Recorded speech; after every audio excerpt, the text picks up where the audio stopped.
Un estudio inductivo de la epístola a los Colosenses. Dios les bendiga. Aquí estamos para nuestra clase número 2 de Colosenses inductivo. Padre, te damos gracias por este tiempo que vamos a pasar aquí estudiando tu palabra. Te ruego en el precioso nombre de Jesús que tu Espíritu Santo nos guíe como siempre lo ha hecho a toda verdad. Gracias en el nombre de Jesús. Amén. Muy bien, aquí estamos para comenzar nuestra clase y vamos a estudiar hoy del capítulo 1, versículo 13 al 23. Vamos a estudiar hoy.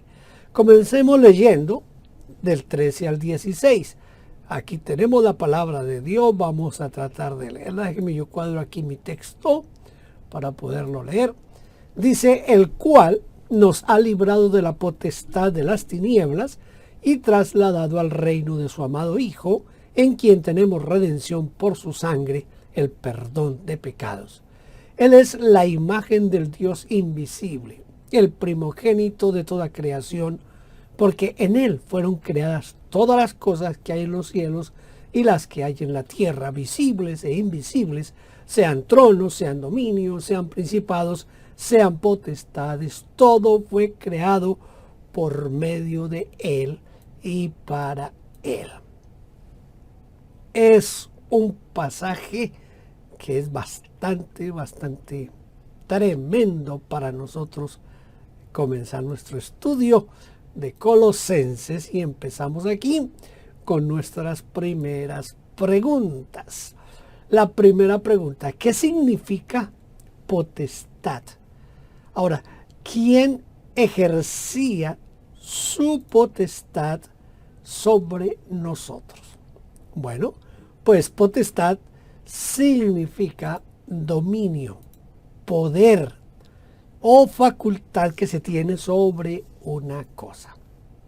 Potestad es un derecho, porque quien la ostenta puede ejercerla frente a ciertas personas para que cumplan ciertos deberes. También es un poder y puede hacer uso de la fuerza para ejercerla. Por eso se le atribuye cierta autoridad. La palabra potestad en el griego significa también autoridad, derecho, poder, capacidad, poder sobrenatural y jurisdicción. Por lo tanto, las tinieblas, escuche, tinieblas, ejercían su poder sobre nosotros y representan la depresión y la muerte. Así como dice el Salmo 107 en el versículo 10, moraban en tinieblas y en sombra de muerte.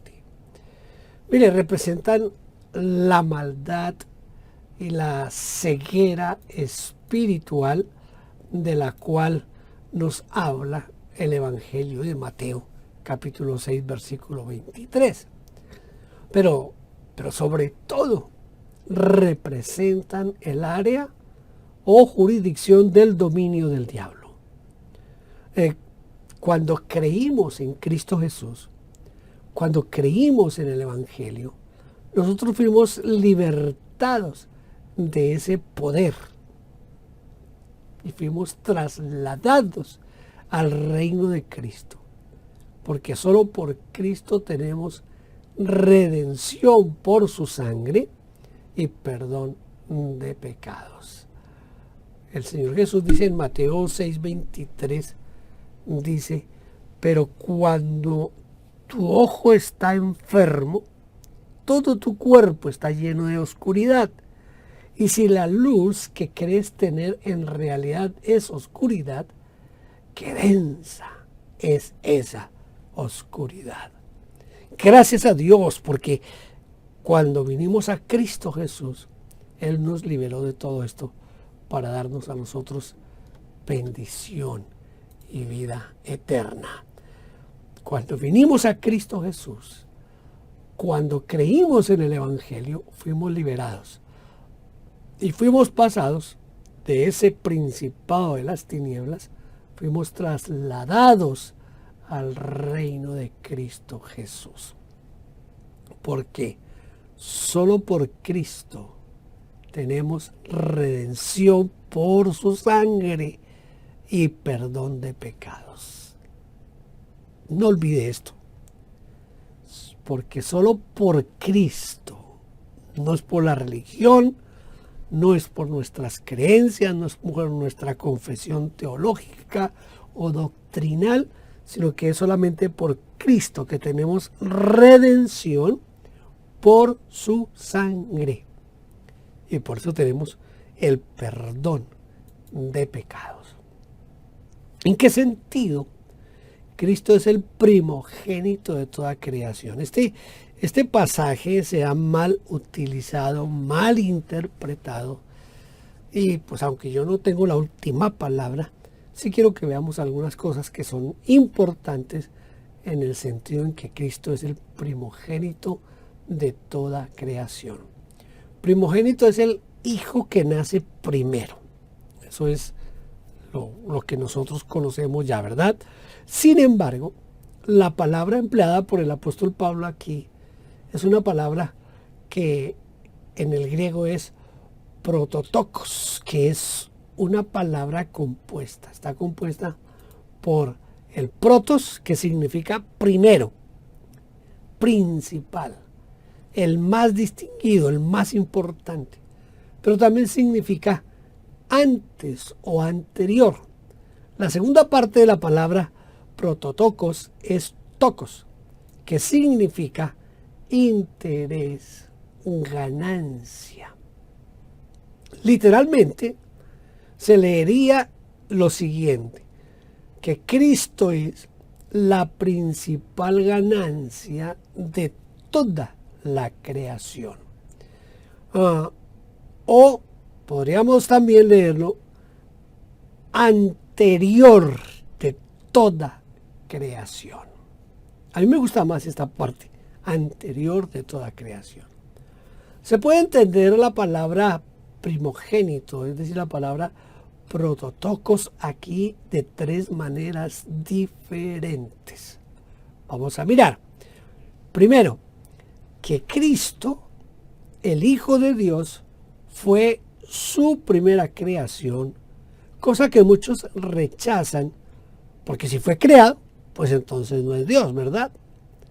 La segunda es que Cristo fue el primer nacido de Dios, pues que también se rechaza, y se rechaza porque si fue nacido, hubo un tiempo en que Cristo no existía, y si no existía, no es eterno, y si no es eterno, pues tampoco podría ser Dios, ¿verdad? Y la tercera es que Cristo es el principal y el superior sobre toda la creación y que ha sido anterior a todo. Esta última interpretación, esta tercera interpretación es la que es aceptada dentro de lo que es la teología cristiana y la que está en la mayoría de confesiones de fe y está presentada de esta manera.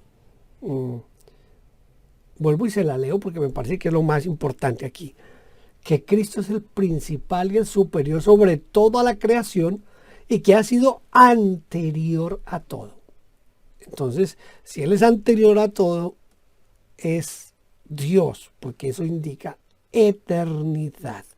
Entonces, por esas razones que es la más aceptada. ¿Quién entonces ha sido el creador del universo? Casi sin pensarlo, nuestra respuesta automática sería: Dios ha sido el creador del universo. Porque en Génesis 1:1 dice: en el principio creó Dios los cielos y la tierra. Pero el apóstol Pablo amplía este concepto y dice que Cristo, escuche, que Cristo estaba presente en la creación. Y para que no haya dudas, utilizó tres preposiciones. ¿Estás de acuerdo de las preposiciones? Cuando estudiamos en el colegio, en la escuela, en la clase de español, de lenguaje, estudiamos las preposiciones. Entonces aquí Pablo utiliza tres preposiciones para mostrarnos este aspecto de cómo Cristo es también parte de la creación del universo. Vamos a mirarlas. En o por. Esa es una proposición.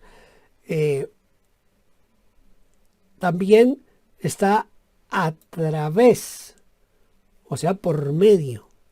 Y también utiliza para. Estas son las tres preposiciones que utiliza el apóstol Pablo aquí. En o por, que sería la primera, a través o por medio, es la segunda, y para, que es la tercera. Es decir, que en Cristo fueron creadas todas las cosas, escuche, en los cielos y en la tierra. Ahí está en los cielos y en la tierra, visibles e invisibles. Segundo lugar, a través o por Cristo fueron creadas todas las cosas. Como dice en Juan capítulo 1, versículos 1 y 2, dice, todas las cosas por Él, escuche, por Él fueron hechas, y sin Él nada de lo que ha sido hecho fue hecho. Y tercero, para Cristo fueron creadas todas las cosas. La preposición que se utiliza en el griego es eis, nos indica, ese eis es para, nos indica el propósito de toda la creación y a quién pertenece. Por eso en Apocalipsis se presenta a Cristo como el alfa y la omega, el principio y el fin. Espero que con esta pequeña explicación nos quede un poquito más claro esta parte que ha confundido a muchos.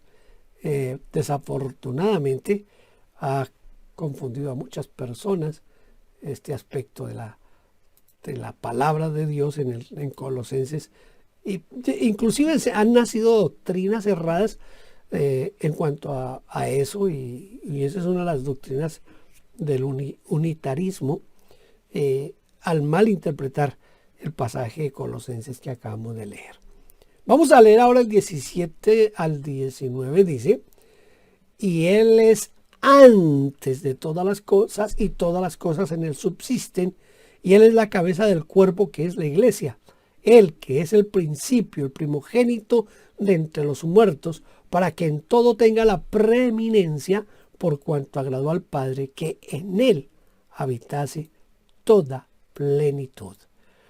¿Qué significa entonces el término subsistir? ¿Qué significa subsistir? Porque el texto dice que todas las cosas en Él subsisten. Y cuando habla de todas las cosas, ¿a qué se refiere? ¿Qué son todas las cosas? Mire, subsistir significa mantenerse en un mismo estado o situación. Es decir, permanecer, mantener la vida, durar. Eso sería el significado de subsistir. Es decir, que todas las cosas creadas en los cielos y en la tierra, ya sean visibles o invisibles, permanecen así por su poder. Toda vida material o espiritual proviene de Cristo. Por eso el apóstol Pedro dijo a los judíos en su discurso, matasteis al autor de la vida. ¿Se acuerdan el discurso en el día del Pentecostés? Esto nos lo registra Hechos 3:15, cuando Pedro les dice, ustedes mataron al autor de la vida. Además, la palabra griega que se traduce por subsistir da la idea de que se mantiene el orden y que en Cristo todas las cosas tienen subsistencia. ¿Cuál es el significado entonces de la palabra preeminencia? ¿Qué significa preeminencia? Mire, preeminencia significa superioridad, encumbramiento o privilegio que tiene uno respecto a otro por razón o por un mérito especial.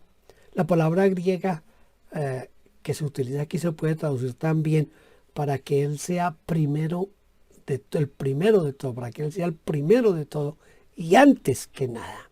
Esa sería más o menos la traducción que podríamos hacer también de este versículo aquí. ¿Quién es Cristo? Vamos a tratar de buscar esta respuesta en los versículos 17 al 19. Dice, Cristo primero es antes de todas las cosas. Es decir, que Él existe antes de todo.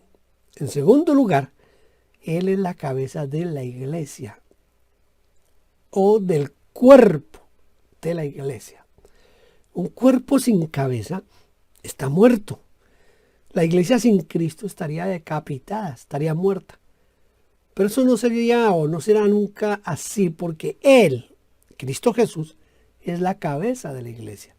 No que debería ser la cabeza, sino que es la cabeza. ¿Sí entiende la diferencia entre debería ser o es la cabeza? No es que Él debería ser, es que Él es la cabeza de la iglesia. El tercer asunto aquí para encontrar la respuesta a quién es Cristo, Él es el principio, Él es el origen, la primera causa, es el comienzo de todo. Él es el primero. Y cuarto, es el primer resucitado. No para volver al mismo estado de antes, sino que es el primogénito de entre los muertos, que recibió un nuevo cuerpo, un cuerpo espiritual, tangible y eterno. Su resurrección fue el prototipo de nuestra resurrección, porque seremos semejantes a Él. Yo un día estaba enseñando esto cuando estaba enseñando escatología y alguien me dijo, ¿cómo fue el primogénito si antes de Cristo Jesús resucitaron otros? En el Antiguo Testamento hay testimonio de resurrecciones y en el ministerio de Cristo Jesús también hay testimonio de resurrecciones. Sí, pero el asunto es que todos esos que resucitaron volvieron a morir, mientras que Cristo no. Cristo resucitó para no volver a morir. ¿Qué es la plenitud? Por cuanto agradó al Padre que en Cristo habitase toda plenitud. Mire, la palabra plenitud, que viene del griego pleroma, a menudo se refiere al ser o a la naturaleza de Dios. Plenitud es, pues además el cumplimiento, la consumación o la realización de algo. Por lo que podemos entonces nosotros afirmar que todo se cumple o que se llena en Cristo. Todo se realiza en Él, todo se consuma en Él.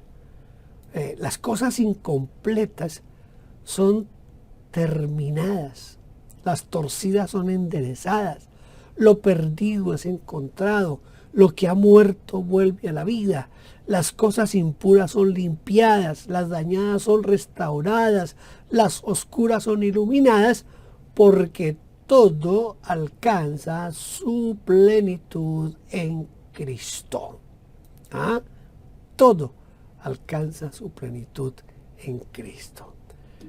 Es bien importante entender esto de la plenitud de Cristo Jesús. Vamos a leer ahora el versículo 20. El versículo 20 dice, y por medio de Él reconciliar consigo todas las cosas, así las que están en la tierra como las que están en los cielos, haciendo la paz mediante la sangre de su cruz. ¿Qué significa o qué podríamos decir está el término reconciliación. ¿Qué significado le podemos dar a reconciliar? Bueno, si buscamos en el diccionario, reconciliar significa restablecer la concordia o la amistad entre varias partes que están enemistadas o que están separadas. Cuando yo estudié contabilidad, nosotros hacíamos un ejercicio que se llamaba la conciliación bancaria, que era tomar la chequera, tomar el extracto del banco y tomar los desprendibles o vouchers de las consignaciones. Entonces, lo que hacíamos era comparar lo que hemos consignado con los cheques que hemos girado, los cheques que fueron cobrados, y al final tendríamos un saldo y sabríamos qué cheques no han sido cobrados, que son cheques que quedan pendientes de pago. ¿Qué es lo que se está haciendo cuando se compara todo? Se está haciendo una conciliación, que en mi tiempo, no sé si en contabilidad todavía le dirán así, pero en mi tiempo se llamaba conciliación bancaria. Pues aquí, reconciliar es eso. En cierta manera es volver a conciliar. Eso querría decir reconciliar. Conciliar es poner de acuerdo. Entonces lo que se hace aquí es volver a restablecer esa concordia que en algún momento se perdió. Eso sería el significado de reconciliar. ¿Quién inicia la reconciliación y con quiénes, según este texto que acabamos de leer? El que inicia la reconciliación es Dios. Escuche, no somos nosotros. Es Dios quien nos buscó a nosotros. Es Dios quien inicia la reconciliación por medio de Cristo. No solo con los seres humanos, de los cuales se ha enemistado desde la caída de Adán y Eva en el Edén, sino que, dice el apóstol Pablo, con todas las cosas. Mire, la Nueva Biblia Española dice, por su medio reconciliar consigo el universo, lo terrestre y lo celeste. ¿Qué le parece esa traducción de la Nueva Biblia Española? Vuelvo y se lo leo. Por su medio reconciliar consigo el universo, lo terrestre y lo celeste.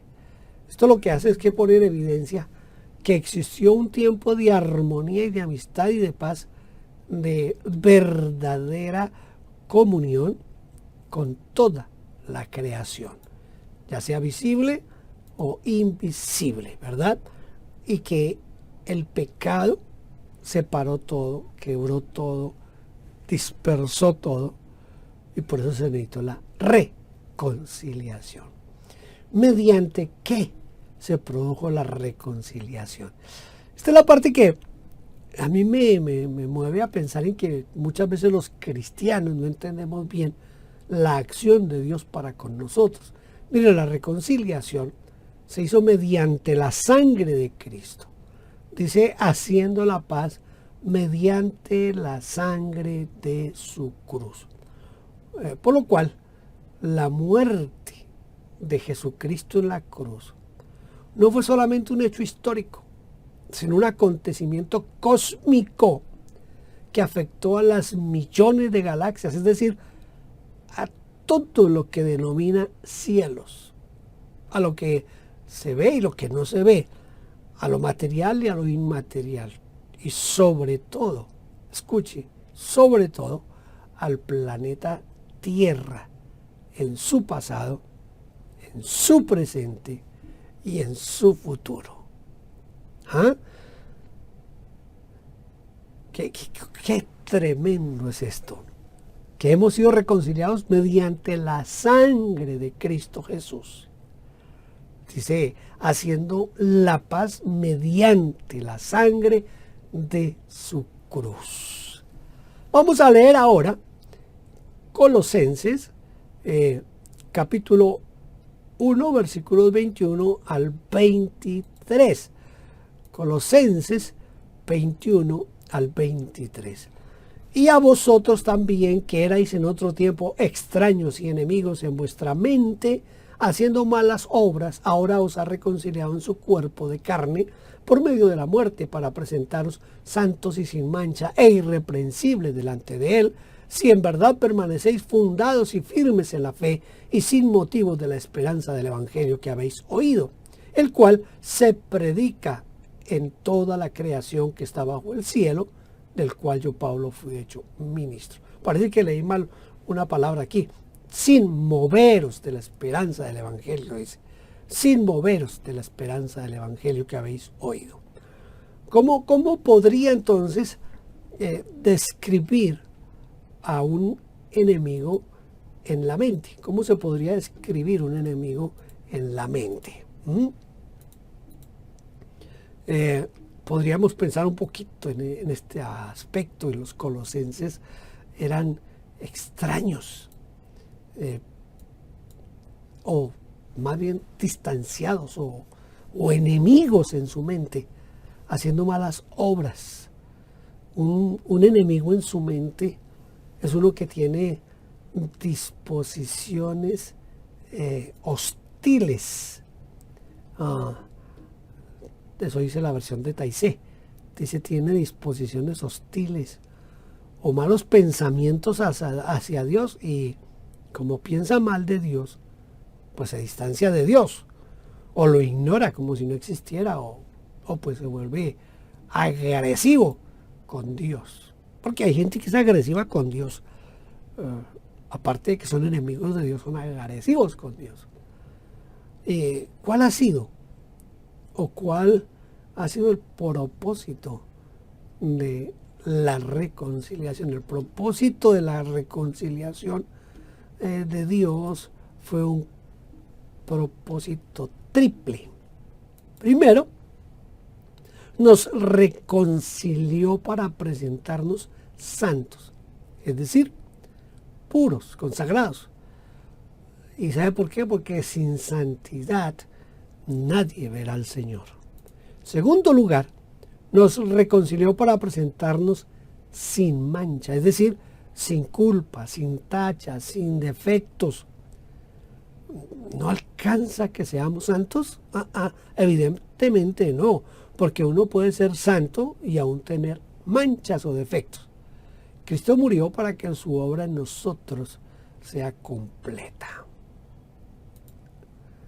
Y tercero, nos reconcilió para presentarnos irreprensibles o irreprochables, para que el Padre no encuentre ningún motivo para retarnos o para hacernos alguna observación.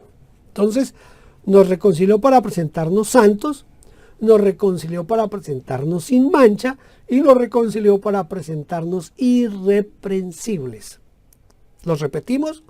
Nos reconcilió para presentarnos santos, nos reconcilió para presentarnos sin mancha, y nos reconcilió para presentarnos irreprensibles. ¿Cómo lograremos nosotros ese propósito, del propósito de Cristo Jesús? Lograremos el propósito de ser santos, sin mancha e irreprensibles, si nosotros hacemos tres cosas. ¿Cuáles son esas tres cosas? Primero, si permanecemos fundados, establecidos y cimentados en la fe. ¿Dónde ponemos nuestra confianza normalmente nosotros? Mire, no todos se fundamentan en la fe, sino en sus esfuerzos. Otros en su inteligencia, otros en su capacidad o en sus recursos financieros, en sus amigos o en su familia. Por eso, cuando su fundamento cae, pues ellos también caen. Nadie podrá lograr la santidad por sí mismo, sino solo por la fe. Segundo, si permanecemos firmes o constantes. Mire, a veces el entusiasmo inicial desaparece, lo mismo que el deseo de servir al Señor o participar en la vida de la iglesia. Cuando esto ocurre, El abandono y el alejamiento ya ha comenzado y los que no continúan están expuestos al reproche del Señor. ¿Se acuerda de el reclamo que el Señor le hace a una de las iglesias allá en Apocalipsis? Porque tengo contra ti que has dejado tu primer amor.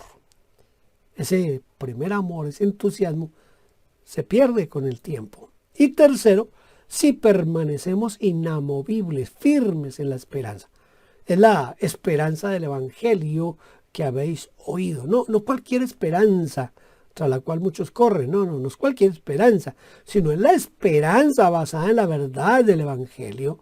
Dice que se predica en toda la creación. Muy bien, quiero que tengamos un reto para esta semana.